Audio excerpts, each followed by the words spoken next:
Dominoes, Level 1. The Real McCoy and Other Ghost Stories. By Leslie Thompson. Read by Ben Elliott, Wayne Forrester, James Good, Joe Hall, Stephen Kinman, Nikki Mackenzie, Paul Panting, Nigel Pilkington, Mandy Weston, and Jane Wittenshaw.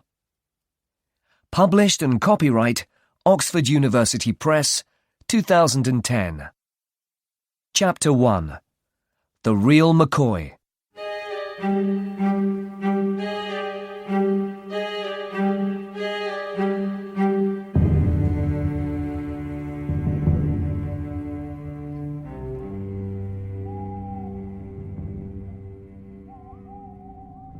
It isn't true, said Gordon. Gordon and his friends, Duncan, Fiona, and Heather, were in a very old castle in the west of Scotland. The castle was now Fiona's uncle's hotel. Fiona and her friends were there for the weekend. After dinner, they sat in the living room and talked. It isn't true, Gordon said again. There isn't a real ghost here. There is a ghost, Gordon, said Fiona. Look at that picture of Lord McCoy by the door. He died in the bedroom next to the stairs, and his ghost walks there every night, they say. Nobody sleeps there now. They looked up at Lord McCoy. He was in a kilt, or Scottish skirt. His face was white. His eyes were a cold blue, and there was no smile on his thin, red mouth. Under Lord McCoy's picture, there was a big, old sword. He doesn't look very nice, said Heather. He had 3 wives, and they all died young, said Fiona. Perhaps he killed them. Look at his eyes, said Duncan. They look angry. He's an old man in a picture, that's all, said Gordon. The ghost is a stupid story for visitors.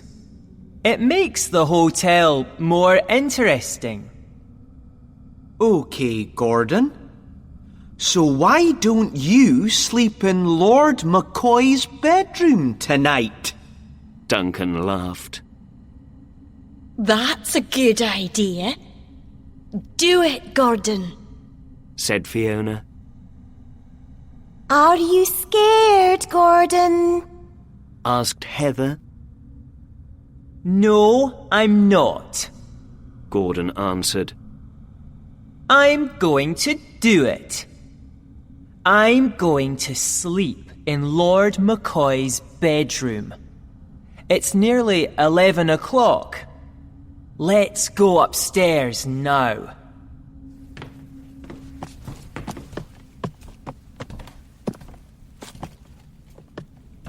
The 4 friends went up the stairs.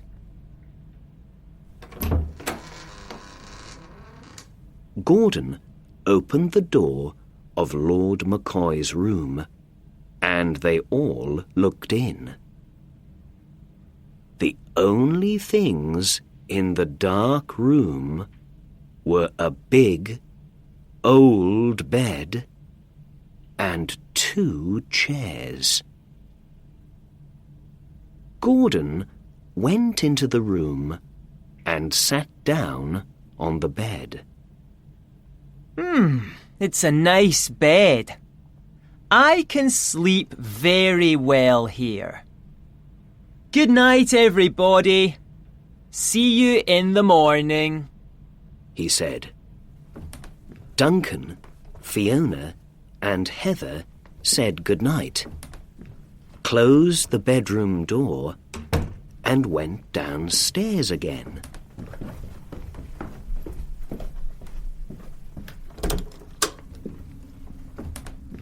Gordon is going to see a ghost tonight, said Duncan when they were back in the living room. What? But there isn't really a ghost, said Heather. The Lord McCoy story isn't true, you know. I know. Gordon's going to see me, said Duncan. I'm going to be Lord McCoy. I'm going to wait for 2 hours. Then I'm going to go to McCoy's room and have a laugh. Oh, yes. I want to see this. Laughed Fiona. Me too, said Heather. Wake us up at 1 o'clock, Duncan. We want to go with you. Soon after that, the 3 friends went to bed.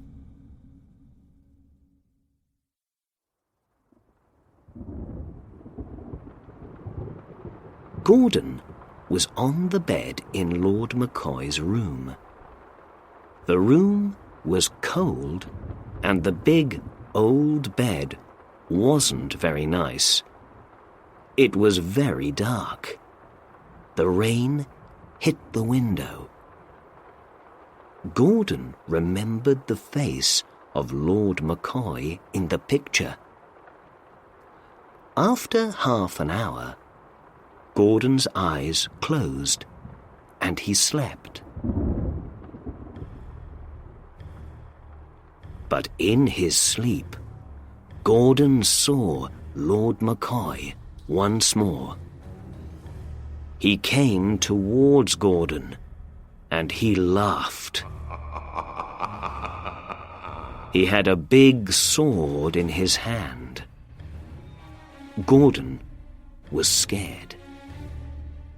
He wanted to run, but he couldn't move. Gordon could see McCoy's white face. It came nearer and nearer. McCoy's sword was over his head now. Gordon wanted to scream. He opened his mouth, but he couldn't speak. Suddenly, Gordon woke up. His mouth was open, and he felt very thirsty. He felt scared, too. Then he laughed. It was only a dream. He must forget the stupid stories about old McCoy. The room felt colder than before. Suddenly, he heard a noise. What was it? Gordon listened carefully. He sat up. It was dark, and he could see nothing. But there was a noise. He waited and listened. The noise wasn't there now. He closed his eyes again and slept. This time, his dream was different. There were 3 young women in it. One of the women looked at something behind Gordon, screamed, and began to run away. Then someone behind him laughed. Was it Lord McCoy's laugh?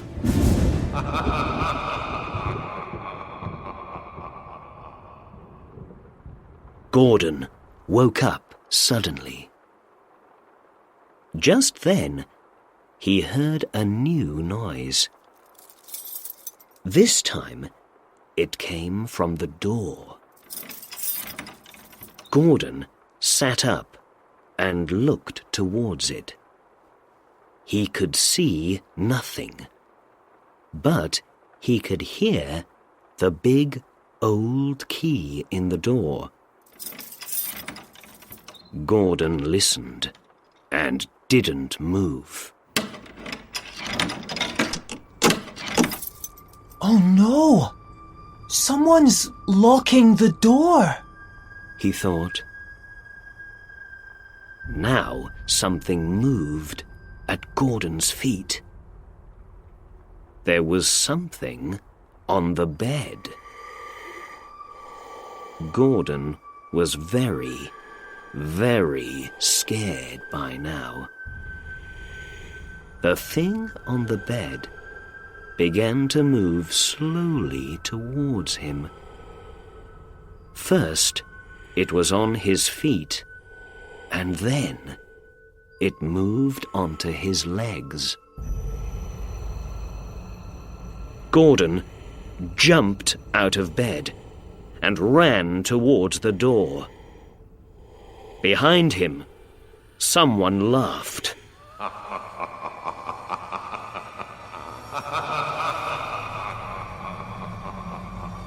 Quickly, his hand found the key, and he opened the door. He ran out of the room. There was someone behind him. He saw the sword over his head. He jumped down all the stairs to the door of the living room. Someone was behind him. He looked back slowly. It was Duncan. Are you all right, Gordon? Duncan, it was you. Yes, I'm okay now. How did you do that thing with the key? That was very good. Just then, Fiona and Heather arrived. What a noise! Said Heather. Gordon? What are you doing here? You didn't wake us up, Duncan. We didn't see you go into McCoy's room. Duncan looked at the girls. His face was white. It wasn't me. I didn't wake up at 1 o'clock. But later, I heard a lot of noise downstairs, so I came down. What? Said Gordon. But it was you, Duncan. You came into my bedroom. No, I didn't, said Duncan. You locked the door and ran after me with a sword. What sword? Asked Duncan. What are you talking about? Lord McCoy's sword. Look up there, under the picture. They all looked under the picture of Lord McCoy, but there was no sword there now. There's nothing there, Said Fiona. Look at the picture. Said Heather. That sword wasn't there before. They looked at the picture. On the right, next to the old man, there was a table. and on it there was a big sword. Yes, that's it, said Gordon slowly. The four friends looked at the picture without speaking. Lord McCoy looked back at them. There was a smile on his white face now. A very cold, dark smile. So the ghost in my room was the real McCoy, after all, said Gordon.